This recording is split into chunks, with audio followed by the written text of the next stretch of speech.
Hi hello ನಮಸ್ತೆ ಕನ್ನಡ ಫಿಲ್ಮಾಲಜಿಗೆ ಸ್ವಾಗತ. ನಾನು ನಿಮ್ಮ ನೀರಜ್. ಎಸ್, ಇವತ್ತು ನಮ್ಮ ಜೊತೆ ಟೆನೆಂಟ್ ಚಿತ್ರತಂಡ ಜೊತೆಗಿದೆ. ಬನ್ನಿ ಮಾತಾಡ್ಸೋಣ, ಒಂದಷ್ಟು ಮಾಹಿತಿ ಹಂಚ್ಕೊಂಡು. ಎಸ್, ಕಾರ್ಯಕ್ರಮಕ್ಕೆ ಸ್ವಾಗತ. ಎಸ್, ಹೇಗಿದ್ದೀರಾ? ಚೆನ್ನಾಗಿದ್ದೀನಿ. ಮರೀಚಿ ಇಂಟರ್ವ್ಯೂ ಟೈಮಲ್ಲಿ ನಾನು ಮೀಟ್ ಮಾಡಿದ್ದೀನಿ ನಿಮ್ಮನ್ನ. ಸೊ ಈಗ ಟೆನೆಂಟ್ ಆಗಿದ್ದೀರಾ. ಟೆನೆಂಟ್. ಸೊ ಓಕೆ, ಹೇಳಿ ಸರ್ ನಿಮ್ಮ ಪರಿಚಯ. ಮೇಡಮ್ದು ಹಂಗೆ ಮಾತಾಡೋಣ. ಓಕೆ, ನಾನು ಶ್ರೀಧರ್ ಶಾಸ್ತ್ರಿ ಅಂತ. ನಂದು ಇದು first debut film. As a VFX ಆರ್ಟಿಸ್ಟಾಗಿ ವರ್ಕ್ ಮಾಡ್ತಾ ಇದ್ದೆ. ಆ್ಯಂಡ್ ಇದು ನನ್ನ ಫಸ್ಟ್ ಫಿಲಿಮ್ ಟೆನೆಂಟ್ ಅಂತ. ಓಕೆ, ಸರ್ ಬಗ್ಗೆ ಕೇಳಬೇಕು. ನನ್ನ ಹೆಸರು ರಾಕೇಶ್ ಮಯ್ಯ ಅಂತ. ಗೊತ್ತು ಸರ್, ನೀವು ಒಂಥರ ಕಳ್ಳಧಿಕಾರಿ. ಹೇಗೆ ನೆನಪಿರ್ಬೋದು, ನಿಮ್ಮ ಹಳೆ ಕ್ಯಾರೆಕ್ಟರ್ ನೆನಪಿಸ್ಕೊಳಂಗೆ. ಹಿಂದಿ ಜನ್ಮಕ್ಕೆ ಗೊತ್ತಾಯ್ತಾ? ನಿರಂಜನ್ ಹೌದು, ಕಳ್ಳಾಧಿಕಾರಿ ಅಂತ ಹೇಳಿದ್ರು. ಕಳ್ಳಧಿಕಾರಿ ನೋಡಿದ್ರಾ ಸೀರಿಯಲ್? ಅವರು ಫಸ್ಟ್ ಕ್ಯಾರೆಕ್ಟರ್ ಅವ್ರದ್ದು ಫೇಕ್ ಆಫೀಸರ್ ಆಗಿ ನಿರಂಜನ್. ಸರ್ ಹೇಳಿ, ತುಂಬಾ ರೀಲ್ಸ್ ಎಲ್ಲ ಮಾಡ್ತಿರ್ತೀರಾ, ತುಂಬಾ ಕ್ರಿಯೇಟಿವಿಟಿ ಆಗಿ ಡ್ಯಾನ್ಸ್ ಎಲ್ಲ ಮಾಡ್ತೀರಾ. ಹೌದು, ಆಕ್ಚುಲಿ ಇವರೇ ನಂಗೆ ಇನ್ಸ್ಪಿರೇಷನ್. ನಾನು ಎಡಿಟ್ ಎಲ್ಲ ಮಾಡ್ತಾ ಇರ್ಲಿಲ್ಲ ಅಷ್ಟೊಂದು. ಏನೋ ಒಂದು ಓಕೆ ಸುಮ್ನೆ ಕ್ರಾಪ್ ಮಾಡ್ಕೊಂಡು ಕುತ್ಕೋತಾ ಇದ್ದೆ. ಆಮೇಲೆ ಶೂಟಿಂಗ್ ಟೈಮ್ ನಲ್ಲಿ ಇವರೇ ಅನ್ಸುತ್ತೆ ಎಡಿಟ್ ಎಲ್ಲ ಮಾಡಿದ್ರೆ ನಾನು ಇದೇನಿದು ಎಡಿಟ್ ಹಿಂಗೆಲ್ಲ ಮಾಡೋದಾ ಅಂತ ಹೇಳಿ, if you have seen my reels edited so well thanks to him. ಓ ಹೌದಾ? ಅಂದ್ರೆ ಎಡಿಟ್ ಹೇಳ್ಕೊಟ್ರ ಸರ್? ಬೇಸಿಕ್ ಹೇಳ್ಕೊಟ್ಟಿದ್ದೆ. ಬೇಸಿಕ್ ಅಂದ್ರೆ ಹೇಗೆ ನಾವೇನ್ ನೋಡ್ತೀವಿ ಅದನ್ನ ಅಷ್ಟೇ ಹೇಳ್ಕೊಟ್ಟಿದ್ದೆ. ಈ ತರ ಕ್ರಿಯೇಟಿವಿಟಿ ಹೆಂಗೆ ಸರ್ ಇಷ್ಟೊಂದು ರೀಲ್ಸ್ ಎಲ್ಲ ಮಾಡೋದು? ಅದು ಇಲ್ಲ ಅಂದ್ರೆ ಖಾಲಿ ಕೂತ್ಕೊಳಕ್ ಆಗಲ್ಲ. ಲೈಕ್ ಏನಾದ್ರು ಒಂದು ಹೊಸದ್ ಮಾಡ್ತಿರ್ತೀರಾ? ಹೌದು, ಹೊಸದ್ ಏನಾದ್ರು ಮಾಡ್ತಾ ಇರಬೇಕು. ಮಾಡಿದ್ದನ್ನೇ ಮತ್ತೆ ಮಾಡಬಾರ್ದು.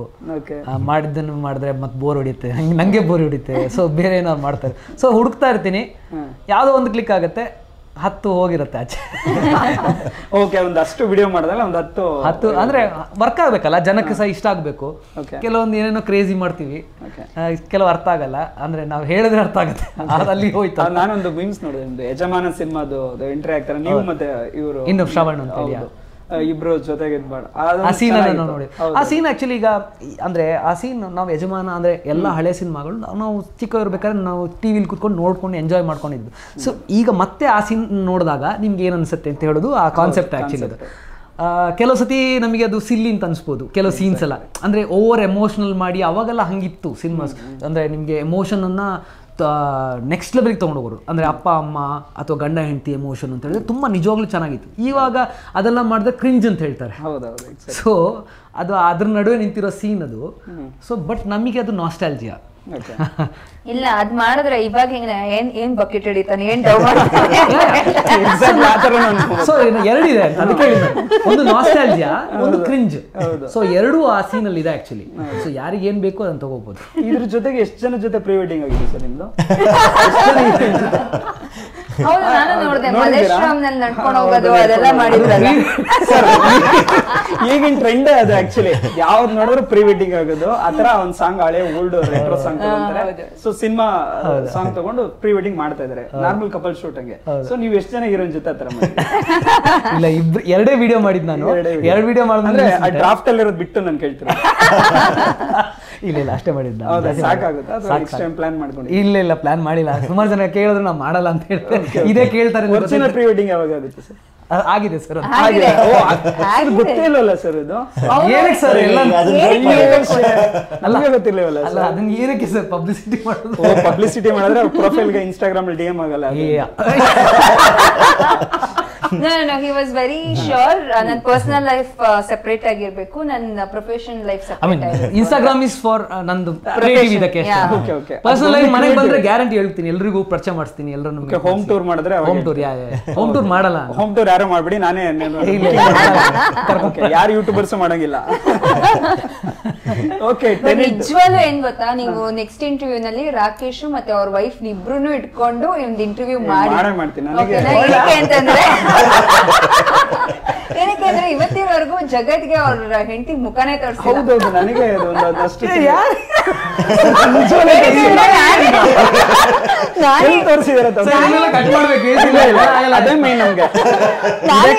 ಕೆಲಸ ಮಾಡೋದ್ಮೇಲೆ ಅವ್ರ ಹೆಂಡತಿ ಮುಖ ಇವತ್ತಿಗೂ ಬಂದಿಲ್ಲ, ಸೆಟ್ಗೂ ಬಂದಿಲ್ಲ. ಮಾತಾಡ್ತಾರೆ ಇಲ್ಲ, ನಾನು ನೋಡೇ ಇಲ್ಲ. ಇಲ್ಲ, ಅದಕ್ಕೆ ಹೇಳಿದಾಗ ಆಗಲ್ಲ sir. First day first show ಕರ್ಕೊಂಡ್ ಬರ್ತೀನಿ ಅಂತ ಹೇಳಿದ್ರೆ. ಸರ್ ಅಟ್ಲೀಸ್ಟ್ ತೋರಿಸಿದಾರ ಫೋಟೋ ನೋಡಿದಿರಾ ನೀವೆಲ್ಲ? ಇಲ್ಲ ಸರ್, ಈ ತರನು ಆಕ್ಟ್ ಮಾಡೋರು ಇರ್ತಾರೆ ಸರ್, ಮನೇಲಿ ಮದುವೆ ಆಗಿದೆ ಅನ್ಕೊಂಡು.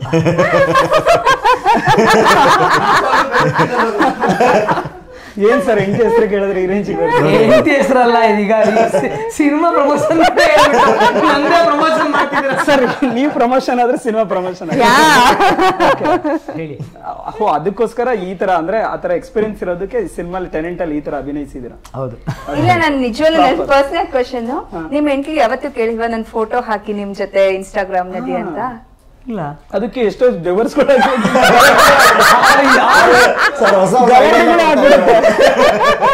Seriously sweat ಆಗ್ತಿದ್ದೀನಿ. ಅಲ್ಲ, ನಾನು ವೈರಲ್ ಮಾಡ್ತಿಲ್ಲ, ಕೊಲೆಗಳು ನಡೆದೋಗಿದೆ ಸರ್. ಸರ್ ಏನು ಆಗಿಲ್ಲ ಸರ್, ಆತರ ಎಲ್ಲ ಏನು ಆಗಿಲ್ಲ. ನೀವು ಈ ತರದ ಕ್ವಶನ್ಸ್ ಎಲ್ಲ ಹಚ್ಚಿ ಅಲ್ಲ ಐಡಿಯಾಸ್ ಅಂತ ಕೊಡ್ತಾ ಇಲ್ಲ, ಹುಳಿ ಐಡಿಯಾಸ್ ಕೊಡ್ತಾ ಇಲ್ಲ ಮೇಡಮ್. ನಾನು ಆಕ್ಚುಲಿ ನೋಡ್ತಾ ಇದ್ರು ಅವರು, ನೋಡಿದ್ರೆ ಐಡಿಯಾಸ್ ಅಂತ ಕೊಡಲ್ಲ, ನಾನು ಜಸ್ಟ್ ಹೇಳ್ತಾ ಇರೋದು. ಗೊತ್ತಾಯ್ತು. ಈಗ ನೋಡಿ ಎಲ್ಲ ಅಲ್ಲ, ಇಂಟರ್ವ್ಯೂಗೆ ಬರೋಕೆ ಮುಂಚೆ ಸ್ವಲ್ಪ ಯೋಚನೆ ಮಾಡಿ. ನಾನು ಅದನ್ನೇ ಇವ್ರು ಫಾಲೋ ಮಾಡ್ತೀನಿ. ಓಕೆನಾ, ನಾನು ಚೆಕ್ ಮಾಡ್ತಾನೆ ಇರ್ತೀನಿ. ಒಂದಿನಾನು ಹಾಕ್ಲೇ ಇಲ್ವಲ್ಲ ಪಾಪ, ಆಕೆನೂ ಕೇಳೋದೇ ಇಲ್ವಾ? ಪರ್ಸನಲಿ ನನ್ನ ಫ್ಯಾಮಿಲಿ ರಿಲೇಟೆಡ್ ಏನು ವಿಷಯಗಳು ನಾನು ಇನ್ಸ್ಟಾಗ್ರಾಮ್ ಅಲ್ಲಿ ಹಾಕಲ್ಲ, ಫೇಸ್ಬುಕ್ ಅಲ್ಲಿ ಹಾಕಲ್ಲ, ಇಷ್ಟು ಹಾಕೇ ಇಲ್ಲ ನಾನು. ಮೊದಲಿಂದಲೂ ಹಾಗೆ ಇಟ್ಕೊಂಡು ಬಂದಿದ್ದೆ. ಅದರಲ್ಲಿ ಹಿಡನ್ ಅಂತ ಇಲ್ಲ. ನನ್ನ ಪರ್ಸನಲಿ ಕೇಳಿದ್ರೆ ನಾನು ಅದನ್ನೇ ಈಗ ಮದುವೆ ಆಗಿದೆ ಅಂತ ಹೇಳಿದೆ ಅಲ್ವಾ, ಹೇಳಕ್ಕೆ ಏನು ಪ್ರಾಬ್ಲಮ್ ಇಲ್ಲಲ್ಲ. ತೋರ್ಸೋದು ಪ್ರಮೋಟ್ ಮಾಡ್ಕೊಳ್ಳೋದು ಅದು ಬೇರೆ ವಿಷಯ ಅಲ್ಲ, ಅದು ಬೇರೆ ಬೇರೆ ಏನೇನೋ ಚೇಂಜ್ ಆಗುತ್ತೆ.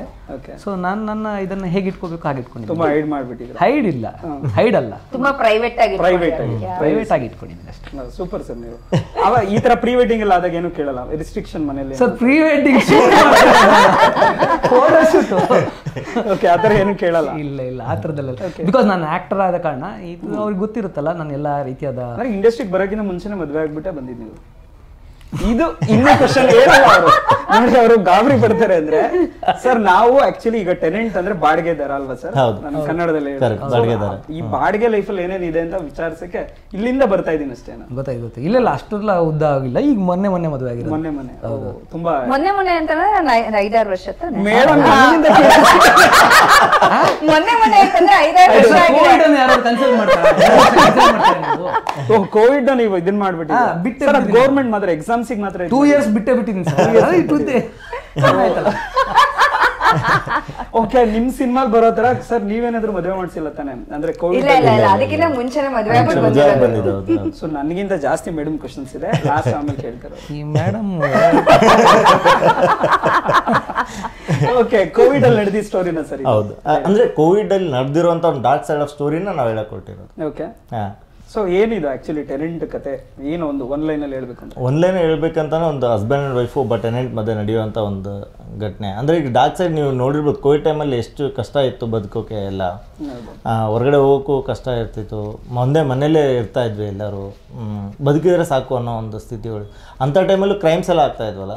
ಓಕೆ, ಸೊ ಅಲ್ಲಿ ನಡೆದಿರುವಂಥ ಒಂದು ಡಾರ್ಕ್ ಸೈಡ್ ಆಫ್ ಸ್ಟೋರಿನೇ ಇದು ಟೆನೆಂಟ್ನ. ನೀವು ಅದು ಕಂಪ್ಲೀಟ್, ಯಾಕಂದರೆ ಇದ್ರಲ್ಲಿ 5 ಕ್ಯಾರೆಕ್ಟರ್ ಒಂದು ಸಿಂಗಲ್ ಮನೆಯಲ್ಲಿ ನಡೆಯುವಂಥ ಒಂದು ಕತೆ ಇರೋದ್ರಿಂದ ಈ ಕತೆ ಏನು, ಸಿನಿಮಾ ಎಕ್ಸ್ಪೀರಿಯನ್ಸ್ ನೀವು ಮಾಡ್ಬೇಕಂತ ಸಿನಿಮಾ ನೋಡಬೇಕು. ತುಂಬ ವಿಷಯ ನಿಮಗೆ ಸಿನಿಮಾ ನೋಡಿದಾಗ ಇನ್ನೂ ಬೆಟರಾಗಿ ಕ್ಲಾರಿಟಿ ಸಿಗುತ್ತೆ. ಆಕ್ಚುಲಿ ಈ ಕೋವಿಡ್ ಟೈಮ್ನಲ್ಲಿ ತುಂಬಾ ಮಿಸ್ಯೂಸ್ ಆಗಿರೋಂಥ ಸಿಚುವೇಶನ್ಗಳೇ ಜಾಸ್ತಿ. ಅಂದ್ರೆ ಮನೆಯಲ್ಲಿ ಇರೋದಕ್ಕಾಗಲ್ಲ, ಎಲ್ಲೋ ಹೊರಗಡೆ ಹೋಗ್ಬೇಕು. ಇಫ್ ಯು ರಿಮೆಂಬರ್ ಮೀಮ್ಸ್ ನಲ್ಲೋ ಇಲ್ಲ ಟ್ರೋಲ್ ನಲ್ಲೋ ತುಂಬಾ ವೈರಲ್ ಆಗಿದ್ದು ಅಂತಂದ್ರೆ ರಾತ್ರಿ 1:30ಗೆ ಯಾರೋ ಕೊತ್ತಂಬರಿ ಹೋಗಿ ತಗೊಂಡ್ಬರೋದು. ಅದೇ ತರ ಕೊತ್ತಂಬರಿ ಸೊಪ್ಪು ತರಕ್ ಹೋಗಿದ್ದು. ಸೊ ಹಂಗೆ ಇಲ್ಲೂ ಅಷ್ಟೇ, ಲೈಕ್ ಈ ಒಂದು ಬ್ಯಾಕ್ ಡ್ರಾಪ್ ಅಂದ್ರೆ ನಾವು ಕೋವಿಡ್ ಎಲ್ಲ ಕಡೆ ಲಾಕ್ ಡೌನ್ ಆಗಿರುತ್ತೆ. ಸೊ ಒಂದ್ ಮನೆಯಲ್ಲಿ ಆ ಟೈಮ್ ನಲ್ಲಿ ಏನಾಗುತ್ತೆ ಅಂದ್ರೆ ಎಲ್ಲಾರು ಹೆಲ್ದಿ ಆಗಿದ್ದಾರೆ, ಎಲ್ಲರೂ ಚೆನ್ನಾಗಿದ್ದಾರೆ, ಗಂಡ ಹೆಂಡತಿ ಚೆನ್ನಾಗೇ ಇದ್ದಾರೆ. ಸೊ ಈ ಮಧ್ಯದಲ್ಲಿ ಟೆನೆಂಟ್ ಮತ್ತೆ ಒಂದು ಇವಾಗ ಓನರ್ ಮತ್ತೆ ಟೆನೆಂಟ್ ಮಧ್ಯೆ ಒಂದು ಫ್ರಿಕ್ಷನ್ ಆದಾಗ ಹೇಗಿರತ್ತೆ, ಸೊ ಆ ಸಿಚುವೇಶನ್ ಹೇಗೆ ವರ್ಸ್ಟ್ ಆಗ್ತಾ ಹೋಗುತ್ತೆ. ಅಂಡ್ ಈ ಲಾಕ್ ಡೌನ್ ಅದಕ್ಕೆ ಹೇಗೆ it is correlated situation. ಇದರಲ್ಲಿ ಈ ಕೋವಿಡ್ ಸಿಚುವೇಶನ್ ಅಲ್ಲಿ ನೀವ್ ಹೆಂಗೆ ಸರ್ವೈವ್ ಆದ್ರ? ಏನ್ ಮಾಡ್ತಿದ್ರ ಆ ಟೈಮಲ್ಲಿ ಅಂತ? ಏನಿಲ್ಲ, ಆಕ್ಚುಲಿ ಹೇಳ್ಬೇಕು ಅಂತಂದ್ರೆ that was one of the most beautiful phase in my life. ಏನಕ್ಕೆ ಅಂತಂದ್ರೆ ನಾನು ಅಫ್ಕೋರ್ಸ್ ಚಿಕ್ಕ ವಯಸ್ಸಿಂದಾನು ನಾವೆಲ್ಲ ಜಾಯಿಂಟ್ ಫ್ಯಾಮಿಲಿನಲ್ಲೇ ಬೆಳೆದಿರೋದ್ರಿಂದ ಸೊ ನಾನ್ ನಮ್ಮ ಅಕ್ಕಪಕ್ಕದ ಮನೆ ಎಲ್ಲ ನನ್ ಕಸಿನ್ಸೇ ಇರೋದು. ಸೊ ನಾವೆಲ್ಲ ಒಟ್ಟಿಗೆ ಸೇರ್ತಾ ಇದ್ವಿ. ಸೊ ಎಲ್ಲ ಬೇರೆ ಬೇರೆ ಮನೆ ಇದ್ರು, ನ್ಯೂಕ್ಲಿಯರ್ ಫ್ಯಾಮಿಲಿ ಇದ್ರು ಅಟ್ಲೀಸ್ಟ್ ವಾರದಲ್ಲಿ ಒಂದ್ಸತಿನೋ ಇಲ್ಲಾಂದ್ರೆ 2 ದಿನಕ್ಕೆ ಒಂದ್ಸತಿನೋ ಫಿಲಮ್ಗಳು ನೋಡೋದು, ಇಲ್ಲಾಂದ್ರೆ ಎವ್ರಿ ಡೇ ಒಂದ್ ಥಿಯೇಟರ್ ತರ ಮಾಡ್ಕೊಂಡ್ಬಿಡ್ತಾ ಇದ್ವಿ. ಸೊ ಯಾವ್ದಾದ್ರು ಒಂದ್ ಫಿಲ್ಮ್ ನೋಡ್ತಾ ಇದ್ವಿ.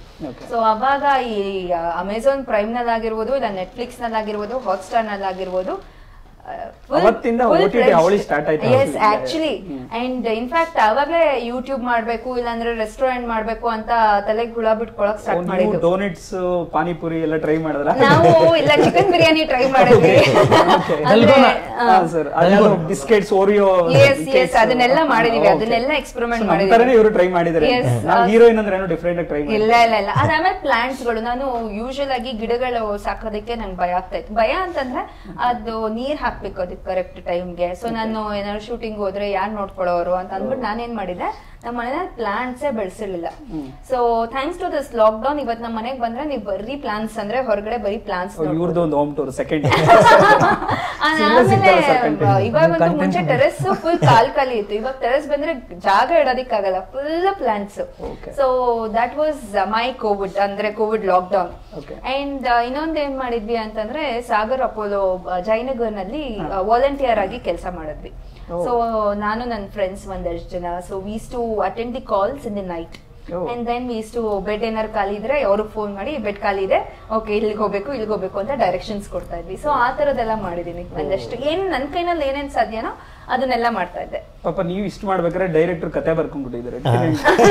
ಅಂದ್ರೆ ನಿಮ್ಗೆ ಅದೇ ಹೇಳ್ದಂಗೆ ಒಬ್ಬೊಬ್ರಿಗೆ ಒಂದೊಂದು ಸ್ಟೋರಿ. ಈಗ ನಿಮ್ದು ಹೇಳ್ತಾ ಇದ್ರೆ ಏನೋ ಒಬ್ರದ್ದು, ನಂದೇನು ಸ್ಟೋರಿ ಆಗಿದೆ ಅಲ್ಲ ಹೇಳಿದ್ರೆ ನಾವು ನೆಕ್ಸ್ಟ್ ಮಾಡ್ಬೇಕು. ಫಿಲ್ಮಾಲಜಿ ಅವಾಗಲೇ ಹುಟ್ಟಿದ್ದ? ಅವಾಗ್ಲೇ ಇಲ್ಲ, ಅವಾಗಿಂದ ಸ್ವಲ್ಪ ಮುಂಚೆನೆ ಹುಟ್ಟಿದ್ದು. ಅವಾಗ ಬೂಸ್ಟಪ್ ಆಗಿದೆ. ನಂಗೆ ಗೊತ್ತಿರಂಗೆ ಎಷ್ಟೋ ಚಾನೆಲ್ಗಳು ಎಷ್ಟೋ ವರ್ಷಗಳು ವ್ಯೂವರ್ಸ್ ಕಮ್ಮಿ ಆಗಿದ್ರು. ಈ ಲಾಕ್ ಡೌನ್ ನಲ್ಲಿ ಒಂಥರ ಬೂಸ್ಟ್ ಟಕ್ ಟಕ್ ಟಕ್. ನಾನು ಅದನ್ನೇ ಅನ್ಕೊಂಡ್ ನನ್ನ ಯೂಟ್ಯೂಬ್ ಚಾನಲ್ ಅವಾಗ್ಲೇ ಏನಾರು ಓಪನ್ ಮಾಡಿದ್ರೆ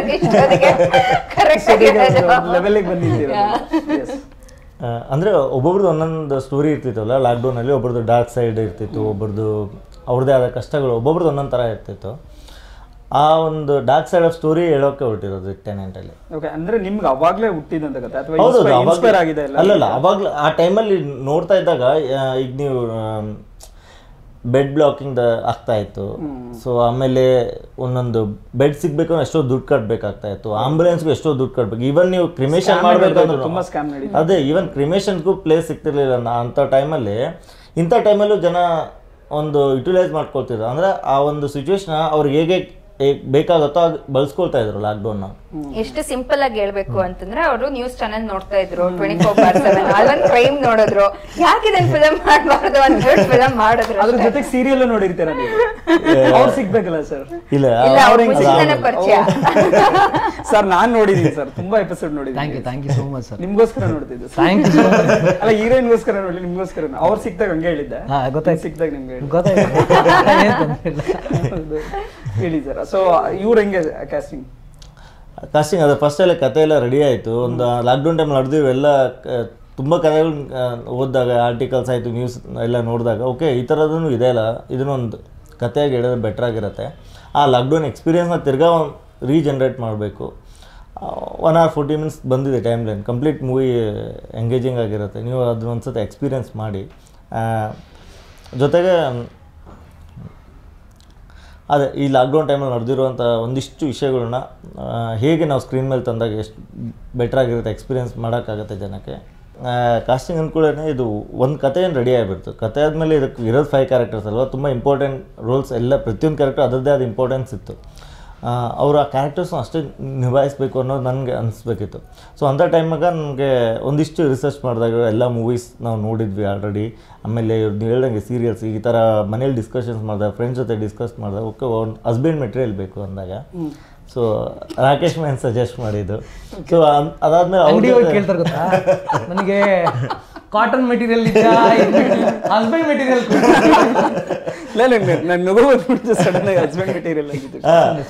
ಅಂದ್ರೆ ಹಸ್ಬೆಂಡ್ ಮೆಟೀರಿಯಲ್ ನಲ್ಲೂ ಪಾಪದ ಹಸ್ಬೆಂಡ್ ಮೆಟೀರಿಯಲ್ ವೆರಿ ಸಾಫ್ಟ್. ಅದೇನೆಲ್ಲ ಕೇಳೋದಿಲ್ಲ ಆತರ ಪಾಪಚಿ ಅಂದ್ರೆ ಅದ ಹೆಂಗೆ ಸರ್?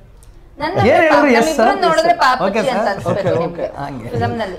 ಇಬ್ರು ನೋಡಿದಾಗ ಪಾಪಚ್ಚಿ, ಅಯ್ಯೋ ಪಾಪ ಇಬ್ರು ನಾವ್ ಯಾಕೆ ಇರಬಾರ್ದು ಅನ್ನೋ ಫೀಲ್ ಆಗ್ಬೇಕು. ಅದೇ ಹಿಂಗೆ ಸರ್ ಎಕ್ಸ್ಪೀರಿಯನ್ಸ್ ಬಂತು ನಿಮ್ಗೆ?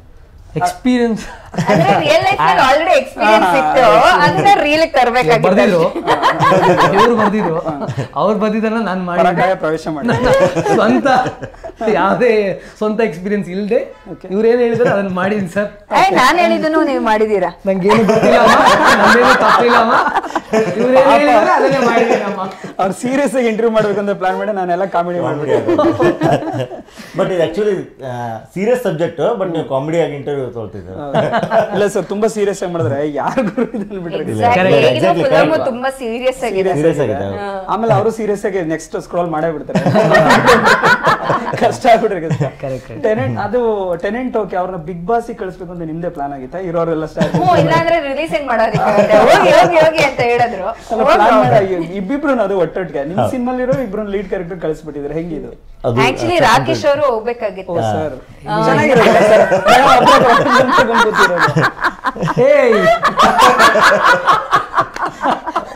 ನಂಗೆ ಹೋಗಿದ್ರೆ ಚೆನ್ನಾಗಿರುತ್ತೆ. 3 ಜನ ಅಲ್ಲಿಂದಲೇ ಟೆನೆಂಟ್ ನೋಡಿ ದಯವಿಟ್ಟು ನೋಡಿ ಅಂತ. ನೀವ್ ಯಾಕೆ ಹೋಗ್ಲಿಲ್ಲ ಬಿಗ್ ಬಾಸ್? ಆತರದ್ದು ನಿಮ್ಗೆ ಅನ್ಸ್ತದ ನಾನು ಆತರದೊಂದು ಕಾಂಟೆಂಟ್ ಕೊಡ್ತೀನಿ ಅಲ್ಲಿ ಹೋದ್ರೆ ಅಂತ ಹೇಳಿ? ದಿನ ಒಂದೊಂದು ರೀಲ್ಸ್, ಅಲ್ಲೊಂದು 4-5 ಜನ ಹುಡುಗಿರ ಜೊತೆ ಪ್ರೀ ವೆಡ್ಡಿಂಗ್ ಮಾಡ್ಬಿಟ್ಟು ದಿನ ಒಂದಂತರ ಕಂಟೆಂಟ್ ತೆಗೆಯೋದಲ್ಲ. ಸುದೀಪ್ ಸರ್ ಹೇಳ್ಕೊಟ್ಬಿಡೋರು ನಿಮ್ಗೆ ಈ ಲೆವೆಲ್ಗೆ. ಇವಾಗ ಬೇಕಾದ್ರೆ ಯೋಚನೆ ಮಾಡಿ ವೈಲ್ಡ್ ಕಾರ್ಡ್ ನಲ್ಲಿ ಹೋಗ್ಬೋದು. ಇದು ರೋಸ್ಟ್ ಮಾಡ್ತಿದ್ದೀರಾ ನೀವು? ರೋಸ್ಟ್ ಇಲ್ಲ, ಅದಕ್ಕೆ ಸರ್ ಏನಿದೆ ಇಲ್ಲಿ ಮುಗಿದ್ಬಿಡ್ಲಿ, 22nd ರಿಲೀಸ್ ಆಗುತ್ತಲ್ಲ, ಅದಾದ್ಮೇಲೆ ನೆಕ್ಸ್ಟ್ ವೀಕ್ ಕಳ್ಸ್ಬಿಡಿ. ಧರ್ಮ ಸರ್ನ ಕರ್ಸ್ಕೊಂಡ್ಬಿಟ್ಟು ಪ್ರಮೋಷನ್ ಕೊಡೋದು ಅಷ್ಟು ಈಸಿ ಆಗೋಗಿದ್ರೆ ಎಲ್ಲ ಫಿಲಂ ಅವರನ್ನು ಕಳಿಸಿ. ಬಟ್ ಆದ್ರೂ ನಿಮ್ ಲಕ್ಕಿಲಿ ಇಬ್ರು ಹೋಗಿದ್ದಾರೆ. ಹೌದು ಹೌದು, ಇಬ್ರು ಹೋಗಿದ್ದಾರೆ. ಬಟ್ ಇಬ್ರಿಗೂ ಗೊತ್ತಿಲ್ವಲ್ಲ ರಿಲೀಸ್ ಪಾಪ ಅವ್ರು ಎಲ್ಲಂಗ್ ರಿಲೀಸ್ ಮಾಡ್ತಿದಾರಲ್ಲ ಸರ್. ಓಕೆ, ಸೊ ಈಗ ಉಗ್ರ ಮಂಜು ಸರ್ ಇರೋದು ಕ್ಯಾರೆಕ್ಟರ್ ಇರುತ್ತೆ. ಹೌದು ಹೌದು. ಧರ್ಮ ಅವ್ರದ್ದು ಏನ್ ಕ್ಯಾರೆಕ್ಟರ್ ಇದೆ ಆಕ್ಚುಲಿ?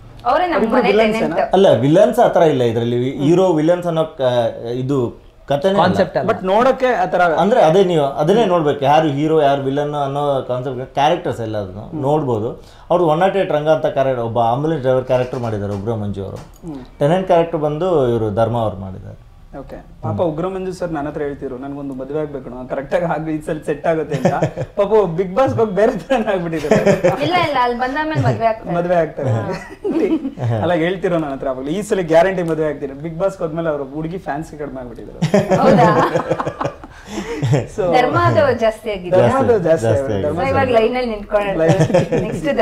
ಇಬ್ರು ಇದಾರೆ ಜೋಡಿ ಅವ್ರಿಗೆ. ಸೊ ರಾಕೇಶ್ ಸರ್ ಹೋಗಿದ್ರೆ ವರ್ಕೌಟ್ ಆಗ್ತಿರ್ಲಿಲ್ಲ ಅಂತ ಈಗ ಅನಿಸ್ತದೆ. ಅಲ್ಲ, ಈಗ ನೀವು ಸತ್ಯ ಹೇಳ್ಕೊಬೇಕಾಗಿತ್ತಲ್ಲ, ಅಲ್ಲಿ ಏನಾದ್ರು ನಿಮ್ದು ಕಟ್ಟು ಸತ್ಯ ಹೇಳಿ ಅಂದ್ರೆ ಇದನ್ನ ಹೇಳ್ಬಿಡ್ತಿದ್ರ ಅವಾಗ. ಏನು ಗೊತ್ತಾ, ಹೋಗ್ಲಿಲ್ಲ ಬಿಗ್ ಬಾಸ್ಗೆ. ಅಲ್ಲಿ ಫ್ಯಾಮಿಲಿ ಮೆಂಬರ್ಸ್ ನ ಕುಡಿಸ್ತಾರಲ್ವಾ, ಅದನ್ನು ಕುಡ್ಸೋದಕ್ಕೆ ಇಷ್ಟ. ಅವಾಗ ಅಯ್ಯೋ ಎಲ್ಲರೂ ನೋಡ್ಬಿಡ್ತಾರಲ್ಲ ಅಂತ ಹೇಳ್ಬಿಟ್ಟು ಅದಕ್ಕೆ ಈ ತರ ಒಂದು ಆಂಗಲ್ ನಾನು ಯೋಚನೆ ಮಾಡಿಲ್ಲ. ಓಕೆ, ನಿಮ್ ಕ್ಯಾರೆಕ್ಟರ್ ಬಗ್ಗೆ ಹೇಳಿ. ನನ್ನ character Damini character, house wife character. So ನಾನು ಓನರ್ ಆಗಿರ್ತೀನಿ. ನನ್ನ ಟೆನೆಂಟ್ ಬಂದು ಧರ್ಮಕೀರ್ತಿ ಅವ್ರು ಪ್ಲೇ ಮಾಡ್ತಾರೆ. ಸೊ ಗಂಡ ಹೆಂಡತಿ, ಲಾಕ್ ಡೌನ್ ಇರುತ್ತೆ. ಸೊ ಒಂದ್ ಫ್ರಿಕ್ಷನ್ ನಡೆಯುತ್ತೆ. ಕೊಲೆ ಆ ತರದೇನೋ ಸಮಥಿಂಗ್ ಇದೆ ಅದರೊಳಗೆ. ನೀವು ಹೇಳ್ಬೇಕು ಯಾರು ಕೊಲೆ ಮಾಡಿದ್ರು, ಯಾರು ಕೊಲೆ ಮಾಡಿದ್ರು. ಅಂಡ್ ಈ ತರಾನು ಸ್ಟೋರಿಗಳು ಮಾಡ್ತಾರ, ಈ ತರಾನು ನಡೆಯುತ್ತಾ ಅಂತಂದ್ರೆ ನಡೆದಿರೋದಕ್ಕೆ ಈ ಫಿಲ್ಮ್ ಮಾಡಿರೋದು. ಅಂಡ್ ಇನ್ನೊಂದೇನು ಅಂತಂದ್ರೆ ಎಲ್ಲಾ ಲೈಫ್ ನಲ್ಲೂ ಇವಾಗ ನಾನ್ ನಿಮ್ಗೆ ಒಳ್ಳೋಳ ಅಂತ ಅನ್ಸ್ಬೋದು, ಕೆಲವ್ರಿಗೆ ನಾನ್ ಕೆಟ್ಟೋಳ ಅಂತಾನು ಅನ್ಸ್ಬೋದು. ಸೊ ಇಲ್ಲಿ ಸಿಚುವೇಶನ್ ತಕ್ಕಂತೆ ನಾವೆಲ್ಲರೂ ಒಂದ್ ಆಟದ ಗೊಂಬೆಗಳ ತರ ಆಡ್ತೀವಿ. ಸೊ ಈ 5 ಜನ ಕ್ಯಾರೆಕ್ಟರು ಹಿಂಗೆ, ಒಬ್ಬ ಟೆನೆಂಟ್, ಒಬ್ಬ ಪೊಲೀಸ್, ಒಬ್ಬ ಆಂಬ್ಯುಲೆನ್ಸ್ 108 ಮಂಜು. ಸೊ ಇದನ್ನೆಲ್ಲ ಹಿಂಗ್ ಇಂಟರ್ಲಿಂಕ್ ಮಾಡಿದ್ದಾರೆ ಒಂದೇ ಲೊಕೇಶನ್ ಅಲ್ಲಿ ಅನ್ನೋದು this is the whole story. And actually ಎಷ್ಟು ದಿನಕ್ಕೆ ನಡೆಯುತ್ತಿದ್ದು? ಇದು ಕಂಪ್ಲೀಟ್ ಒಂದು 4 days ಅಲ್ಲಿ ನಡೆಯುವಂತ ಕಥೆ. 4 days ನಲ್ಲಿ ನಡೆಯುವಂತ ಕಥೆ. ಆಕ್ಚುಲಿ ಟೆನೆಂಟ್ ಅನ್ನೋದು ಬೇರೆ ಸಿನಿಮಾಗಳು ಅಂದ್ರೆ ಟೈಟ್ಲ್ ಇಟ್ಕೊಂಡು ಬಂದಿದ್ದಾರಲ್ವಾ? ಹೌದೌದು, ಬಟ್ ನೀವು ನೋಡಿದ್ರೆ ಫಸ್ಟ್ ನಾವು ಅನೌನ್ಸ್ ಮಾಡಿದ್ದು ನಾವು, ಬಟ್ ಆದ್ರೆ ತೆಲುಗಲ್ಲಿ ಒಂದು ಫಿಲಿಮ್ ರಿಲೀಸ್ ಆಯ್ತದ ಬೇಗ. ಐ ಥಿಂಕ್ ಹಿಂದಿಲೂ ಬಂದಿರ್ಬೋದು ಅಂತ ಅಲ್ಲ, ಹಿಂದಿ ಇಂಗ್ಲಿಷ್ ನಲ್ಲೂ ಇಂಗ್ಲಿಷ್ ಅದು ಟೆನೆಟ್, ಬಟ್ ಅದು ಕ್ರಿಸ್ಟೋಫರ್ ನೋಲನ್, ಇದು ಟೆನೆಂಟ್. ಕೃಷ್ಣ ಯಾರ್ದು ಸರ್ ಅದು? Christopher Nolan. ಕೃಷ್ಣಮಾಚಾರಿ ನೋಲನ್, ಅದು ಕೃಷ್ಣಮಾಚಾರಿ ನೋಲನ್. ಶ್ರೀಧರ್ ಶಾಸ್ತ್ರಿ ಅವರು, ಅಲ್ಲಿ ಕೃಷ್ಣ, ಇಲ್ಲಿ ಕೃಷ್ಣ ಶಾಸ್ತ್ರಿ ಅವ್ರದ್ದು. ಓಕೆ ಸರ್, ನಿಮ್ಮ ಪಾತ್ರದ ಬಗ್ಗೆ ಹೇಳಿ. ನನ್ನ ಪಾತ್ರದ ಹೆಸರು ಕಮಲೇಶ್ ಅಂತ. ತಿಳ್ಕೊಂಡಿದ್ದು ಅವರೇ ಅವರು. ಅಯ್ಯೋ ಅಯ್ಯೋ ಅಯ್ಯೋ, ಅದು ಪ್ರೀ ವೆಡ್ಡಿಂಗ್ ಜಾಸ್ತಿ ಮಾಡ್ತಾರಲ್ಲ. ಕಮಲೇಶ್ ಅಂತ ನಂದು. ಇವ್ರು ಹೇಳಿದಾಗ ಹಸ್ಬೆಂಡ್ ಮೆಟೀರಿಯಲ್ ಇದು ನೋಡಿದ್ರೆ ಹೀಗಿರ್ಬೇಕು, ಈ ತರ ಸಿಗ್ಬೇಕು ಗಂಡ ಅಂತ. ಆ ತರದ ಒಬ್ಬ ಮಿಡಲ್ ಕ್ಲಾಸ್ ಹಸ್ಬೆಂಡ್ ಅವನು. ನಿಮ್ಗೆ ಅನ್ಸ್ತಾ ನಿಮ್ ಕ್ಯಾರೆಕ್ಟರ್ ನೋಡಿದಾಗ ಈ ತರ ಸಿಗ್ಬೇಕು ಯಾರಿಗಾದ್ರೂ ಹುಡುಗಿಗೆ ಅಂತ? ನನಗೆ ಬೇರೆ ಹುಡುಗಿಗೆ ಅನ್ಸ್ಬೇಕು ಅಂದ್ರೆ ಅನ್ಸುತ್ತಾ ಅಂತ ಅನ್ಸ್ಬೋದು. ನಿಮ್ಗೆ ಅನ್ಸುತ್ತಾ ಮೇಡಮ್ ಈ ತರ ಹಸ್ಬೆಂಡ್ ಸಿಗ್ಬೇಕು ಅಂತ ಅನ್ಸ್ತಾ ಇದೆ ಬೇರೆ ಆಡಿಯನ್ಸ್ಗೆ ನೋಡಿದಾಗ? ಬೇರೆ ಆಡಿಯನ್ಸ್ ಇಲ್ಲ ನನ್ಗನ್ಸುತ್ತೆ ಅವಾಗ ಧೈರ್ಯಶಾಲಿ, ಏನ್ ಈ ಹುಡುಗ ತುಂಬಾ ಸಾಫ್ಟ್ ಆಗಿ ಏನಲ್ಲ, ಇನ್ನೊಂದ್ ಸ್ವಲ್ಪ ರೆಬಲ್ ಆಗಿರ್ಬೇಕಾಗಿತ್ತು. ಆ ತರನು ಈ ತರನು ಯೋಚನೆ ಮಾಡ್ಬೋದು. ಹೌದೌದು, ಎರಡು ತರ ಯೋಚನೆ ಮಾಡ್ಬೋದು. ಅಂದ್ರೆ ಈಗ ಕಾಳಗಕ್ಕೆ ಹೋಗೋರು ಈ ತರ ಯೋಚನೆ ಮಾಡ್ಬೋದು. ನೈಟ್ ಸುಮ್ನೆ ನಡ್ಕೊಂಡು ಹೋಗೋದು ಅಂದ್ರೆ ನಾರ್ಮಲ್ ಆಗಿ ಯೋಚನೆ ಮಾಡೋದು, ಹಸ್ಬೆಂಡ್ ಮೆಟೀರಿಯಲ್ ಇದ್ರೆ ಸಾಕು ನಂಗೆ ಅಂತ. ಬಜಾರಿ ಇರೋ ಹೆಂಡತಿಗೆ ಈ ತರ ಒಂದು ಸಾಫ್ಟ್ ನೇಚರ್ ಇದ್ರೆ ಇಷ್ಟಪಡ್ಬೋದು. ಹೌದು, ಮೇ ಬಿ ಅಲ್ವಾ? ಸಾಫ್ಟ್ ಆಗಿರಾಗ ಅವ್ರು ಆಲ್ಫಾ ಮೇಲ್ ಹಾಗೆ ಹಾಗೆ ಉಲ್ಟಾ ಪಲ್ಟಾ. ಓಕೆ, ನಿಮ್ಗೆ ಏನ್ ಸ್ಟೋರಿಲಿ ಇಷ್ಟ ಆಯ್ತು ಆಕ್ಚುಲಿ? ಈ ತರ ಒಂದು ಇಷ್ಟ ಆಗ್ಬೋದು ಜನಕ್ಕೆ ಅಂತ ಅಂದ್ರೆ ಒಂದೇ ಮನೇಲಿ ನಡೆಯುತ್ತೆ, ಒಂದೇ ಮನೇಲಿ ನಡೆಯುತ್ತೆ. At the same time engaging ಆಗಿ ಬೇಗ ಮುಗಿಯುತ್ತೆ ಅಂತ ಏನಾದ್ರು ಇಷ್ಟ ಇಲ್ಲ? ಶೂಟಿಂಗ್ ಬೇಗ ಮುಗಿಯುತ್ತೆ. ಕೆರಿಯರ್ ಬೇಗ ಮುಗ್ದೋಗತ್ತಲ್ವಾ? ಸೊ ಶೂಟಿಂಗ್ ಬೇಗ ಮುಗಿಯುತ್ತೆ ಅಂತಲ್ಲ, ಒಂದೇ ಮನೇಲಿ ನಡೆಯುತ್ತೆ. ಈ ಕತೆ ಅಂದ್ರೆ ಕೋವಿಡ್ ನಲ್ಲಿ ನಡೆದಿರುವಂತ ಒಂದು ಸಣ್ಣ ಇನ್ಸಿಡೆಂಟ್ ಅನ್ನ ಇವ್ರು ಇಟ್ಕೊಂಡು ಕತೆ ಬರ್ದಿದ್ದಾರೆ. ಸೊ ಕೋವಿಡ್ ಅಲ್ಲಿ ಇಷ್ಟೆಲ್ಲ ಆಗಿದೆ ಅಂದ್ರೆ, ಈಗ ನಾವು ಜಾಸ್ತಿ ಕೋವಿಡಲ್ಲಿ ಮನೆ ಒಳಗಡೆ ಇದ್ವಿ, ಜಾಸ್ತಿ ಏನು ಹೋಗ್ತಿಲ್ಲ. ಬಟ್ ನಾನು 2 ಸಿನಿಮಾ ಮತ್ತು ಸೀರಿಯಲ್ ಶೂಟ್ ಮಾಡ್ತಾ ಇದ್ವಿ. ಸೊ ಅದೇ ಜಾಸ್ತಿ ಇರ್ತಿತ್ತು. ಸೊ ನಮಗೆ ಏನು ನಡೀತಾ ಇದೆ ಏನು ಅಷ್ಟು ಅದರ ಏನು ಹೇಳ್ತಾರೆ ಇಂಟೆನ್ಸಿಟಿ ನಮ್ಗೆ ತಟ್ಟಿರಲಿಲ್ಲ. ಅಂದರೆ ಹೇಳೋದು ಏನು ಹೇಳ್ತಾರೆ, ನಾನು ಈ ಸಿನಿಮಾದ ವಿಷಯಕ್ಕೆ ಬಂದಾಗ ಸೊ ಇವ್ರ ಕತೆ ಹೇಳಿದಾಗ ಈ ಥರ ಕ್ರೈಮ್ ಆ್ಯಂಗಲ್ಲು ಈ ಥರನೂ ಇರುತ್ತಾ, ಲೈಕ್ ನಾವು ಆಲ್ರೆಡಿ ಸಾಯ್ತಾ ಇದ್ದಾರೆ, ಆದರೆ ಇನ್ನೊಂದು ಏನಂದ್ರೆ ಕೊಲೆ ಇರ್ಬೋದು ಅಥವಾ ಅಬ್ಯೂಸಿವ್ ಆಗಿರ್ಬೋದು ಅಥವಾ ಈ ಏನು ಹೇಟ್ರೆಡ್ನೆಸ್ ಇದೆಯಲ್ಲ, ಈ ಕೋವಿಡಲ್ಲಿ ನಡೀತಿತ್ತು ಅಂತ ಹೇಳೋದು ನನಗೊಂದು ಶಾಕಿಂಗ್ ಇದ್ದು. ಯಾಕಂದ್ರೆ ನಾವೆಲ್ಲರೂ ಜೀವಕ್ಕೋಸ್ಕರ ಹೋರಾಡ್ತಾ ಇದ್ವಿ, ಆ ಥರದಲ್ಲಿ ಇನ್ನೊಂದು ಜೀವನ ಲೈಕ್ ಹೇಟಿಂದ ಹೊಡೆಯೋದು ಆಗಿರ್ಬೋದು, ಸಾಯಿಸೋದಾಗಿರ್ಬೋದು, ಈ ಥರದ್ದು ಒಂದು ಈ ಸಮಾಜ ಹೀಗೆ ಎಲ್ಲಿ ಹೋಗ್ತಾ ಇದೆ ಅಂತ ಹೇಳೋದು ನಾವೊಂದು ಶಾಕಿಂಗ್ ಇರುತ್ತಲ್ಲ. ಸೊ ಇದನ್ನು ಮಾಡೋಣ, ಲೈಕ್ ಅವರು ವೆಲ್ ಪ್ರಿಪೇರ್ಡ್ ಆಗಿದ್ದರು, ಸ್ಕ್ರಿಪ್ಟೆಲ್ಲ ರೆಡಿ ಆಗಿದ್ದರು, ನನಗೆ ಹೀಗೆ ಮಾಡಬೇಕು ಅಂತ ರೆಡಿ ಇದ್ದರು, ಮತ್ತು ಇಷ್ಟು ಒಳ್ಳೆ ಟೀಮ್ ಇತ್ತು. ಇದಾಗ ನಾನು ಆಬ್ವಿಯಸ್ಲಿ ಆ್ಯಕ್ಟರ್, ನನಗೆ ಏನು ಬರುತ್ತೆ ನಾನು ಅದನ್ನು ಆಕ್ಸೆಪ್ಟ್ ಮಾಡಬೇಕಲ್ವ. ಲೈಕ್ ನನಗೆ ಇಷ್ಟ ಆಗೋದಕ್ಕಿಂತನೂ ನಮಗೆ ಆ್ಯಕ್ಟರ್ ಆಗಿ ಏನೇ ರೋಲ್ ಬಂದರೂ ನಾವು ಆಕ್ಸೆಪ್ಟ್ ಮಾಡಬೇಕು ಅಂತ ನೋಡ್ತೀನಿ. ಸೊ ನಾವು ಆಕ್ಸೆಪ್ಟ್ ಮಾಡಿದ್ವಿ, ಒಳ್ಳೆ ಎಕ್ಸ್ಪೀರಿಯನ್ಸ್. ಇವಾಗ ರಾಕೇಶ್ ಅವ್ರು ಹೇಳಿದ್ರಲ್ಲ, ಅಂದ್ರೆ ನ್ಯಾಚುರಲ್ ಡೆತ್ಸ್ ಆಗ್ತಾ ಇರತ್ತೆ ಅಲ್ಲಿ, ಆಕ್ಸಿಜನ್ ಇಲ್ಲ ಮತ್ತೆ ಬೆಡ್ಗಳಿಲ್ಲ. ಸೊ ಒಂದು ಕೋವಿಡ್ ಅಟ್ಯಾಕ್ ಆಗಿರುತ್ತೆ, ಪಾಸಿಟಿವ್ ಬಂದಿರುತ್ತೆ. ಸೊ ಅಲ್ಲಿ ಸಾಯೋರು ತುಂಬಾ ಜನಸಂಖ್ಯೆಗಳು ಜಾಸ್ತಿ ಇತ್ತು. ಬಟ್ ಜಸ್ಟ್ ಇಮ್ಯಾಜಿನ್, ಇದೇ ಟೈಮ್ನಲ್ಲಿ ಯಾರೋ ಒಬ್ರು ನಮ್ಗೆ ಪಾಯ್ಸನ್ ಹಾಕಿ ನಮ್ಗೆ ತಿನ್ಸಿ ಇದು ಕೋವಿಡ್ ಇಂದಾನೇ ಆಯ್ತು ಅಂತ ಹೇಳ್ಬಿಟ್ರೆ ಫ್ಲಿಪ್ ಮಾಡೋದಕ್ಕೂ ಸಾಧ್ಯ ಅಲ್ವಾ? So it is a very easy situation. And ಈ ಟೈಮ್ ನಲ್ಲಿ ಫ್ರಂಟ್ ಲೈನರ್ಸ್ ಆಗಿ ಕೆಲಸ ಮಾಡೋ ಪೊಲೀಸ್ಗಳು 24/7 ಕೆಲಸ ಮಾಡ್ತಾ ಇದ್ರು. ಅವ್ರಿಗೆ ಸುಸ್ತಾಗಿರತ್ತೆ ತಾನೆ, ಆಯ್ತು ಸಾಯ್ಲಿ ಬಿಡು ಅಂತ ಅಂದ್ಬಿಟ್ಟು ಅವ್ರು ಡೆತ್ ಸರ್ಟಿಫಿಕೇಟ್ ನೋಟಿಸ್ ಕೊಟ್ಬಿಡ್ಬೋದಲ್ವಾ ಈಸಿಯಾಗಿ. ಅಂದ್ರೆ ಡಾಕ್ಟರ್ ಕೊಡ್ಬೋದು, ಇದ್ ಮಾಡ್ಬೋದು. ಅಂತದ್ರಲ್ಲೂ ಒಂದ್ ಕ್ರೈಮ್ ನಡೆದಾಗ ಒಂದ್ ಪೊಲೀಸ್ ಬರ್ತಾನೆ, ಒಬ್ಬ ಆಂಬ್ಯುಲೆನ್ಸ್ ಬರ್ತಾನೆ. ಸೊ ಅದು ಇವಾಗ ಜನರಿಗೆ ಹೆಂಗ್ ಗೊತ್ತಾಗತ್ತೆ ಇವ್ನ್ ಯಾರು ಸಾಯಿಸಿರೋದು, ಸೊ ಇದು ಸಾಯಿಸಿರೋದು ಹೆಂಗೆ, ಅದಾದ್ಮೇಲೆ ಇದು ಬೆಳಕಿಗೆ ಬರತ್ತಾ, ಇದಕ್ಕೆ ನ್ಯಾಯ ಸಿಗತ್ತಾ. ಸೊ ಈ ಇಡೀ film this is what is all about. And ಇದು ಈಸಿ, ಆ ಟೈಮ್ ನಲ್ಲಿ ಈಸಿ. ಇವಾಗ ನೀವು ratio of death rate will be on the normal side, but ಆ ಟೈಮ್ ನಲ್ಲಿ ತುಂಬಾ ಜಾಸ್ತಿ ಇತ್ತು. ಸೊ 1000 ಜನ ಸಾಯ್ತಾರಾಗ ಇದು ಒಂದು ಅನ್ಯಾಚುರಲ್ ಕೊಲೆ, ಇದಕ್ಕೆ ಸೇರ್ಸ್ಬಿಡೋಣ ಬಿಡು, ಇದು ಕೋವಿಡ್ ಆಗೋಗಿದೆ ಅಂತ ಗುಂಪಲ್ ಗೋವಿಂದ ತರ. ಸೊ ಅಂತದ್ರಲ್ಲಿ ಈ ಕ್ರೈಮ್ ನ ಬೆಳಕಿಗೆ ಹೆಂಗ್ ತಗೊಂಡ್ಬರ್ತಾರೆ ಅನ್ನೋದೇ film. as he said, actually ಇಷ್ಟು ದಿನ ನಂಗೆ ರೀಫ್ರೇಮ್ ಮಾಡೋದಿಕ್ ಗೊತ್ತಾಗ್ತಾ ಇರ್ಲಿಲ್ಲ. He just helped me out now. ಅಂದ್ರೆ ಅನ್ಯಾಚುರಲ್ ಕೊಲೆ ಆದಾಗ ಅದು ಹೆಂಗೆ ಈಗ ಬೆಸ್ಟ್ ಕಪಲ್ ಅಂತ ಗೊತ್ತಾಯ್ತು. ಸಿನಿಮಾದ ಆಕ್ಟ್ ಮಾಡ್ತಾರೆ ಆನ್ ಸ್ಕ್ರೀನ್ ಬೆಸ್ಟ್ ಕಪಲ್. ಯೋಚನೆ ಮಾಡಿದ್ರೆ ಒಟ್ನಲ್ಲಿ ಅವ್ರು ಹೇಳಿದ್ದು ಕನೆಕ್ಟ್ ಆಯ್ತು, ನೀವ್ ಹೇಳಿದ್ ಕನೆಕ್ಟ್ ಆಯ್ತು. ಸೊ ಈ 5 ಜನದಲ್ಲಿ ಮಾತ್ರ ನಡೆಯುವಂತ ಸ್ಟೋರಿನ ಇದು, ಅಥವಾ ಬೇರೆ ಕ್ಯಾರೆಕ್ಟರ್ಸ್ ಅಂತ ಬರೋದೇ ಇಲ್ಲ ಸಿನಿಮಾಲಿ? ಇಲ್ಲ ಇಲ್ಲ, ಅಂದ್ರೆ ಲೈಕ್ ಕೋವಿಡ್ ಸಿಚುವೇಶನ್ ಇರೋದ್ರೆ ಬೇರೆ ತೋರ್ಸಕ್ಕೂ ಕಷ್ಟ ಇರುತ್ತೆ. ಇಲ್ಲ ಇದು ಕೋವಿಡ್ ಆ ಟೈಮಲ್ಲಿ ನಡೆದಿರೋ ಕತೆ ಅಂತ ಮಾಡಿದ್ರೆ ನಾವು ಬೇರೆ ಸಿಚುವೇಶನ್ ಬೇರೆ ಯಾವುದು ತೋರ್ಸಕ್ ಆಗಲ್ಲ, ಆ ಟೈಮ್ ಫ್ರೇಮ್ ಅಲ್ಲೇ ನಡೆದಿರುವಂತದ್ದು. ಅಂದ್ರೆ 5 ಜನ ಇರ್ತಾರೆ ಎಂಟೈರ್ ಸಿನಿಮಾ. ಹೌದು ಹೌದು. ಸೊ ನೀವು ಬೇರೆ ಹೊರಗಡೆ ಔಟ್ಡೋರ್ ಶೂಟ್ಸ್ ಅದೇನು ಔಟ್ಡೋರ್ ಶೂಟ್ ಇಲ್ಲ, ಕಾಂಪೌಂಡ್ ಇಂದನೇ ಸಾಂಗ್ ಕಾಂಪೌಂಡ್ ಇಂದ ಹೊರಗಡೆ ಹೋಗಿಲ್ಲ, ಸಾಂಗ್ನು ಅಷ್ಟೇ ಆ ಮನೆಯಲ್ಲೇ ಒಂದ್ ಶಾಟ್ ಏನೋ ಹೊರಗೆ ಹೋಗಿದೆ ಬಿಕಾಸ್ ಕಾಂಪೌಂಡ್ ಅಂತ ತೋರಿಸಬೇಕಿತ್ತು, ಅದಕ್ಕೆ ಕಾಂಪೌಂಡ್ ಇಂದ. ಮೋದಿ ಅವ್ರು ಬೇರೆ ತೋರಿಸಿದೀರಾ, ಕೇರ್ಪುರಂ ಬ್ರಿಡ್ಜ್ ತೋರಿಸಿದೀರಾ, ಅದೆಲ್ಲ ಅಂದ್ರೆ ಅದು ಎದಕ್ಕೆ ತೋರಿಸಿದ್ವಿ ಅನ್ನೋದು ನಿಮ್ಗೆ ಸಿನಿಮಾ ನೋಡಿದಾಗ ಅರ್ಥ ಆಗುತ್ತೆ. ಓಕೆ. ಅಂದ್ರೆ ಇನ್ನೊಂದೇನು ಅಂತಂದ್ರೆ ನಾನು ಕೋಪ ಮಾಡ್ಕೊಂಡು ನನ್ ಗಂಡನ ಮೇಲೆ ಕೋಪ ಮಾಡ್ಕೊಂಡು ನಮ್ಮ ಅಮ್ಮನ ಮನೆಗೆ ಮೇಲಿಂದ ತೇಳ್ಬೋದು. ಅಮ್ಮನ ಮನೆಗೂ ಹೋಗಕ್ಕಾಗಲ್ಲ, ಗಂಡನ ಜೊತೆನೆ ಇರ್ಬೇಕು. ಸೊ ಒಂದೇ ಮನೆಯಲ್ಲಿ ನಡೆಯುವಂತ ಸ್ಟೋರಿ. ಓಕೆ. ಓ ಆ ತರದ ಒಂದು ಸಿಚುವೇಶನ್ ಆಗ್ಬೋದಲ್ಲ ಸರ್? ಹೌದು, ಕೋಪ ಆದ್ರೆ ಅಲ್ಲೇ ಇರ್ಲೇಬೇಕಲ್ಲ. ಕೋವಿಡ್ ಟೈಮ್ ನಲ್ಲಿ ಹಂಗೆ ಇದ್ವಲ್ವಾ? ಓಕೆ, ಆ ತರದ ಒಂದಷ್ಟು ತೋರಿಸಿದಾರೆ. ಅಲ್ಲ ಅಂದ್ರೆ ಇದು ಅವ್ರು ಜಸ್ಟ್ ಎಕ್ಸಾಂಪಲ್ ಹೇಳ್ತಿದ್ರು, ಇದು ಕತೆ ಅಂತಲ್ಲ. ಅಂದ್ರೆ ಇದರ ನೀವು ನಡೆದಿರೋ ಎದುರ್ಕೊಂಬಿಡಿ. ಯಾಕಂದ್ರೆ ಏನೇ ಇದು ಆ ಟೈಮಲ್ಲಿ ಏನ್ ಕೊಲೆ ಆಗುತ್ತೆ ಅಂತ ಭಯ ಬಿಡಿಸಿದೀನಿ. ಅಲ್ಲಲ್ಲ ಇಲ್ಲ, ಅದು ಟ್ರೇಲರ್ ಕೊಲೆ ಆಗತ್ತಾ ಆಗಲ್ವಾ ಅಂತಾನು ಹೇಳಿದೀನಿ ನಾನು ಆಗ್ಲೇ.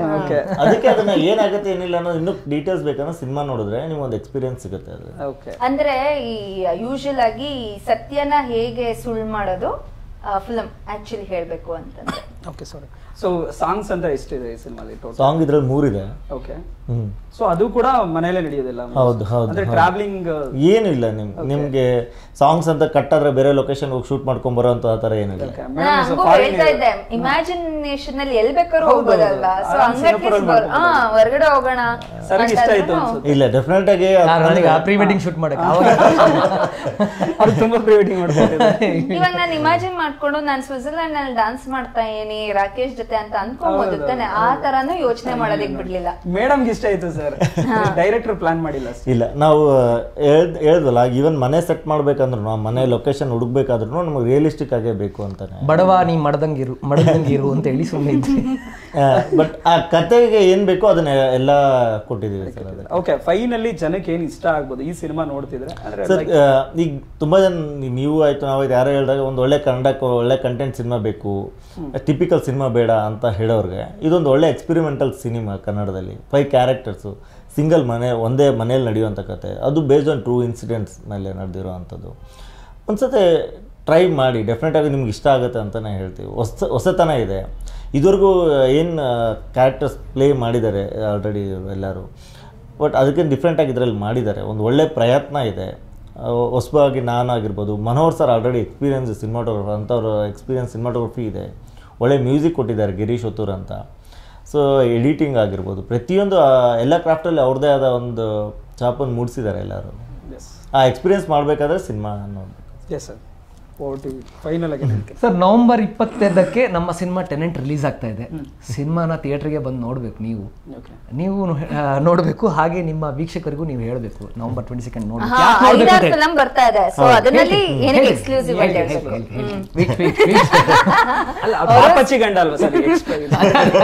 ಅದಕ್ಕೆ ಅವ್ರು ಹಿಂಟ್ ಕೊಡ್ತಾ ಇದ್ದಾರೆ ಹೇಳಿ ಅಂತ. ಪಾಪ ಅವರು ತುಂಬಾ ರೋಸ್ಟ್ ಮಾಡ್ಬಿಟ್ಟಿದ್ದಾರೆ. ಮೇಡಮ್ ಜಾಸ್ತಿ ರೋಸ್ಟ್ ಮಾಡಿದ್ದಾರೆ. ರೆಡಿ ಆಗಿದ್ರೆ ಮಾಡ್ಬೋದು, ನಾನು ರೆಡಿ ಆಗಿರ್ಲಿಲ್ವೇ? ಹಂಗೆಲ್ಲ ಕೊಟ್ರೆ ಚೆನ್ನಾಗಿರಲ್ಲ. ಹೋಮ್ ಟೂರ್ ಮಾಡ್ತೀವಲ್ಲ ಅವಾಗ. ನಾನು ಮಾಡ್ತೀನಿ. 2 ಬುಕ್ಕಿಂಗ್ ಆಯ್ತು ಸರ್. ಲಾಸ್ಟ್ ಡೈರೆಕ್ಟರ್ ಇದು ಸಿನಿಮಾ ಒಂದು ಹೊಸ ಪ್ರಯತ್ನ ತುಂಬ ಅಚ್ಚುಕಟ್ಟಾಗಿ ಮೂಡ್ ಬಂದಿದೆ. ನಾವು ಸಿನಿಮಾ ನೋಡಿದಾಗ ನಮಗೆ ಕತೆ ಹೇಗೆ ಹೇಳ್ತಾರೆ ಅಂತ ಹೇಳೋದೇ ಮುಖ್ಯ ಆಗೋದು. ಆ್ಯಕ್ಟರ್ ಹೇಗೆ ಮಾಡಿದ್ದಾರೆ, ನಾವು ಕಷ್ಟಪಟ್ಟಿದ್ದೀವ, ನಾವಲ್ಲಿ ಉಪವಾಸ ಇದ್ವಾ, ಯಾರಿಗೂ ಏನು ಮ್ಯಾಟ್ರ್ ಆಗಲ್ಲ. ಅಥವಾ ಇವ್ರು ಹೇಗೆ ಕತೆ ಬರೆದ್ರು ಯಾರಿಗೂ ಏನು ಮ್ಯಾಟ್ರ್ ಆಗಲ್ಲ. ಕತೆ ಹೇಗಿದೆ, ಕತೆ ಫ್ರೀ ಫ್ಲೋ ಇದೆಯಾ ಅಂತ. ಕತೆ ಫ್ರೀ ನೀವು ಸಪೋರ್ಟ್ ಮಾಡ್ದಂಗೂ ಆಗುತ್ತೆ ಈ ಸಿನಿಮಾ ನೋಡಿದ್ರೆ. ಲೈಕ್ ಇನ್ನೂ ಒಂದಷ್ಟು ಹೊಸ ಎಕ್ಸ್ಪೆರಿಮೆಂಟ್ಸನ್ನು ಇವ್ರು ಮಾಡ್ಬೋದು. ನಮ್ಮಂಥ ಆ್ಯಕ್ಟರ್ಸ್ಗಳನ್ನು ಇನ್ನೂ ಬೇರೆ ಬೇರೆ ಡೈರೆಕ್ಟರ್ಸ್ಗಳು ಕಾಸ್ಟ್ ಮಾಡ್ಬೋದು. ಬಜೆಟ್ ಅಂತ ಇಟ್ಕೊಂಡಾಗ ಒಂದು ನಾರ್ಮಲ್ ಮಿನಿಮಲ್ ಬಜೆಟ್ನಲ್ಲಿ ಒಂದು ಅದ್ಭುತವಾದಂಥ ಒಂದು ಸ್ಟೋರಿ. ಒಂದು ಥ್ರಿಲ್ಲಿಂಗ್, ಸೊ ಥ್ರಿಲ್ಲಿಂಗ್ ಆಗಿರ್ಬೋದು, ಮತ್ತೆ ನಿಮ್ಗೆ ಏನೇನು ಎಲಿಮೆಂಟ್ಸ್ ಬೇಕು ಇವತ್ತಿನ ಜೆನ್ಸಿಗೆ ಬೇಕಾಗಿರೋ ಎಲಿಮೆಂಟ್ಸ್ ಬಂದು ಆ ಕುತೂಹಲ, ಕ್ಯೂರಿಯಾಸಿಟಿ, ಮತ್ತೆ ಆ ಮರ್ಡರು, ಆ ಬ್ಲಡ್ ಶೆಡ್ಡು, ಸೊ ಇದೆಲ್ಲ ಬೇಕಾಗಿರೋದ್ರಿಂದ ಅದೆಲ್ಲ ಎಲಿಮೆಂಟ್ಸ್ ಈ ಫಿಲ್ಮ್ನಲ್ಲಿದೆ. It is not just a romantic film, it is all about thriller film. So ಈ ಒಂದು ಎಕ್ಸ್ಪೀರಿಯನ್ಸ್ನ, ಅಂದರೆ ಈ ಥರ ಒಂದು ಇನ್ಸಿಡೆಂಟ್ನ ನಾವು ಆ ಒಂದು 70mm ನೋಡಿದಾಗ್ಲೇ ಅದ್ರ ಮಜಾನೇ ಬೇರೆ ಥರ ಇರುತ್ತೆ. ಎಸ್, ಆ ಥಿಯೇಟರಿಕಲ್ ಎಕ್ಸ್ಪೀರಿಯನ್ಸ್. ಆ್ಯಂಡ್ ಇನ್ನೊಂದೇನು ಅಂತಂದರೆ, ನಾವು ಯಾವಾಗಲೂ ಬೇರೆ ಭಾಷೆನಲ್ಲಿ ನೋಡಿಕೊಂಡು ಈ ಥರ ನಮ್ಮ ಇಂಡಸ್ಟ್ರಿನಲ್ಲಿ ಯಾಕೆ ಮಾಡೋದು, ನಮ್ಮ ಇಂಡಸ್ಟ್ರಿನಲ್ಲಿ ಮಾಡ್ತಾರೆ, ನೀವು ಅದನ್ನ ನೋಡಿದಾಗ ಅವಾಗ ಅವ್ರಿಗೆ ಒಂದು ಭರವಸೆ, ಇನ್ನೂ ಒಂದಷ್ಟು ಪ್ರೊಡ್ಯೂಸರ್ಸ್ಗಳಿಗೆ ಈ ಥರದ್ದು ಒಂದು ಸ್ಟೋರಿ ಮಾಡ್ಬೋದಲ್ವಾ ಅಂತ. ಸೊ ಏನಾಗುತ್ತೆ, ನೀವು ಮಾಸ್ ಫಿಲಮ್ಮೇ ಗೆಲ್ತಾ ಹೋಗ್ತಾ ಇರುವಾಗ ಅವಾಗ ಈ ಥರ ಶ್ರೀಧರ್ ಸರ್ ಅಂತ ಒಂದಷ್ಟು ಜನ ಡೈರೆಕ್ಟರ್ಸ್ಗೆ ಅವ್ರಿಗೂ ಮಾಸ್ ಫಿಲಮ್ ಮಾಡಬೇಕು ಅಂತಲೇ ಅನಿಸುತ್ತೆ. ಅವ್ರಿಗೆ ಯಾರಿಗೂ ಈ ಥರ ಫಿಲ್ಮ್ಸ್ ಎಕ್ಸ್ಪೆರಿಮೆಂಟಲ್ ಮಾಡಬೇಕು ಅಂತ ಅನ್ಸೋದೇ ಇಲ್ಲ. ಬಟ್ ಈ ಥರ ಫಿಲ್ಮ್ ಗೆದ್ದಾಗ ಇವ್ರ ಥರ ಇನ್ನಷ್ಟು ಜನ ಆಗಬೇಕು ಅಂತ, ಇನ್ನಷ್ಟು ಡೈರೆಕ್ಟರ್ಸ್ಗಳಿಗೆ ನಾನು ಏನು ಶ್ರೀಧರ್ ಥರ ಒಂದು ಫಿಲ್ಮ್ ಮಾಡಬಾರ್ದು ಅಂತಲೂ ಅನಿಸ್ಬೋದು. ಸೊ ದಯವಿಟ್ಟು audience and press, the media should support and give us the genuine review saying whether it is nice or not, because it is an experimental movie. Because ಎಲ್ಲರೂ ನಾವು ಮಾಡಿರೋದು ಇಷ್ಟು ದಿನ ಯಾವುದೋ ಎಲ್ಲಾನು ಒಂದು ಚೌಕಟ್ಟಿನಲ್ಲಿರುತ್ತೆ. ಇವಾಗ ಹೀರೋ ಇಂಟ್ರೊಡಕ್ಷನ್ ಆಗುತ್ತೆ, ಹೀರೋಯಿನ್ ಇಂಟ್ರೊಡಕ್ಷನ್ ಆಗುತ್ತೆ, ಒಂದು ಫೈಟ್ ಆಗುತ್ತೆ, ಅದಾದ್ಮೇಲೆ ಸಾಂಗ್ ಆಗುತ್ತೆ, ಇದೆಲ್ಲ ಇದ್ದೇ ಇರುತ್ತೆ, ಇದು ಫಾರ್ಮುಲಾಸ್ ಇದ್ದೇ ಇರುತ್ತೆ. ಬಟ್ ಈ ಫಾರ್ಮುಲಾ ಎಲ್ಲ ಬ್ರೇಕ್ ಮಾಡಿ ನಾವು ಬೇರೆ ಥರದ್ದೇ ಮಾಡಿದ್ವಿ. ಸೊ ಆ ಒಂದು ಪ್ರಿನ್ಸಿಪಲ್ಗೆ, ಆ ಒಂದು ಫಾರ್ಮುಲಾ ಇವಾಗ ವರ್ಕೌಟ್ ಆಗಬೇಕು ಅಂತಂದರೆ ನೀವುಗಳು ಅದು ಜೆನ್ಯೂನ್ ರಿವ್ಯೂಸ್ ಕೊಟ್ಟಾಗ ಇಟ್ ವಿಲ್ ವರ್ಕ್ಔಟ್. ಸೊ ಅದಕ್ಕಾಗಿ ನಾನು ದಯವಿಟ್ಟು ಎಲ್ಲರಿಗೂ ಹೇಳ್ತಾ ಇರೋದು, ಥಿಯೇಟರ್ಗೆ ಬಂದು ಫಿಲ್ಮ್ ನೋಡಿ ಅಂತ. All the very best. Thank you.